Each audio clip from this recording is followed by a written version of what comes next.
राम राम।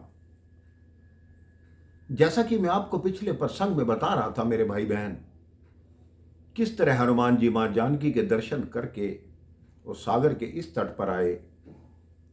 सब वानर जो उनके साथ आए थे उनको साथ लेकर मधुबन में आए, जो सुग्रीव का अपना बागीचा था। वहां जाकर उन्होंने मधुबन के सारे फल तोड़ दिए। वहां के माली जब उन्हें रोकने आए तो उन्होंने उन्हें मुष्टिका मार के भगा दिया। वो सब भागे भागे सुग्रीव के पास आए।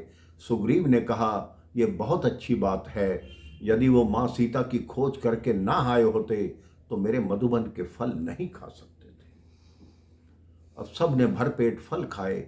उसके पश्चात महाराज सुग्रीव के पास गए, जय श्री राम का जय जयकार किया। तो सुग्रीव समझ गए कि ये माता सीता की खोज करके लौटे हैं। अब कई लोग सोचते हैं कि चारों दिशाओं में वानर गए मेरे भाई बहन, लेकिन मुद्रिका हनुमान जी को ही क्यों थी? क्योंकि राम जी को यह भली भांति ज्ञात था कि माता सीता की खोज श्री हनुमान जी ही करेंगे, इसलिए अपनी मुद्रिका श्री हनुमान जी को दी थी। अब महाराज सुग्रीव दक्षिण से आए पूरे वानर दल को लेकर प्रभु श्री राम की चरण में पहुंचे, शरण में पहुंचे। प्रभु श्री राम ने हनुमंत को देखा तो उनको भली भांति ज्ञात हो गया कि ये मेरा कार्य सिद्ध करके आया है। उन्होंने हनुमान जी से पूछा, बताओ हनुमान, तुमने सीता के दर्शन किए? हनुमान जी ने कहा, जी प्रभु, मैंने माँ सीता के दर्शन किए। वो सागर के उस पार हैं, लंका में हैं, अशोक वाटिका में हैं, दिन रात रावण के कष्ट सहती हैं। तब हनुमान जी की बातें सुनकर प्रभु श्री राम बोले, हाय ऐसी पतिव्रता कितने कष्टों के मुख में है, जिसका मुझसा पति जीवित है वो पत्नी ऐसे दुख में है। श्री हनुमान जी मां जानकी द्वारा दी गई चूड़ामणि प्रभु को देते हैं और उन्हें जनता जो कौआ था उसकी कथा सुनाते हैं। श्री राम जी भाव विभोर हो उठते हैं, हनुमान जी को अपने सीने से लगाते हैं और बोलते हैं, हे हनुमान, जो कार्य तुमने किया है इस संसार में इंद्र और गरुड़ के अतिरिक्त कोई नहीं कर सकता। तुम इतना बड़ा सागर लांग कर गए, तुमने सीता के दुख को कम किया, मेरे दुख को कम किया। इसलिए मैं सदैव कहता हूं कि तुम मम प्रिय लखन से दूना, तुम मुझे लक्ष्मण से भी दुगने प्रिय हो। हनुमान जी कहते हैं, प्रभु, माँ बहुत दुख में है, बहुत कष्ट में है, उस पे भांति भांति के अत्याचार हो रहे हैं, इसलिए आप विलंब न कीजिए, क्योंकि रावण ने माँ जानकी को 1 माह का समय दिया है। हमें उस अवधि में लंका में पहुंच जाना चाहिए।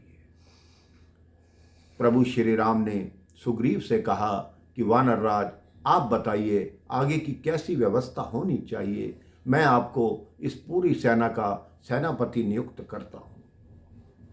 सुग्रीव जी ने कहा, केवल आपकी आज्ञा की प्रतीक्षा है, हम तुरंत चलने को तैयार हैं। 18 पदम रीछ और वानर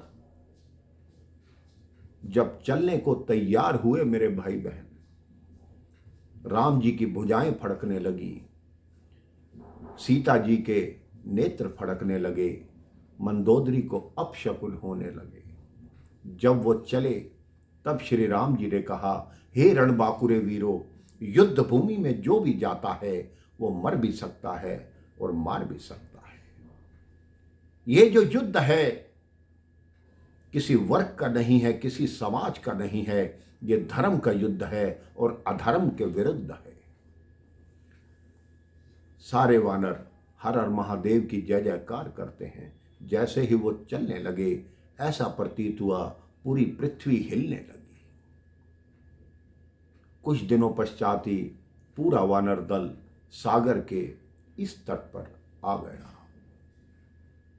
अब प्रभु श्री राम ने सुग्रीव को और हनुमान को आदेश दिया कि यहाँ पर हमारे रहने की व्यवस्था बनाई जाए। सब दल कैसे रहेगा, सारी सेना कैसे कैसे रुकेगी, और उन सबको कहा, अब आप भरपेट फल खाओ। सब फल खाने चले गए। इसके पश्चात लंका में ये बात सुनकर क्या हुआ कि राम जी की सेना सागर के इस पार आ गई है, ये मैं आपको अगले प्रसंग में बताऊंगा। राम राम, जय श्री राम।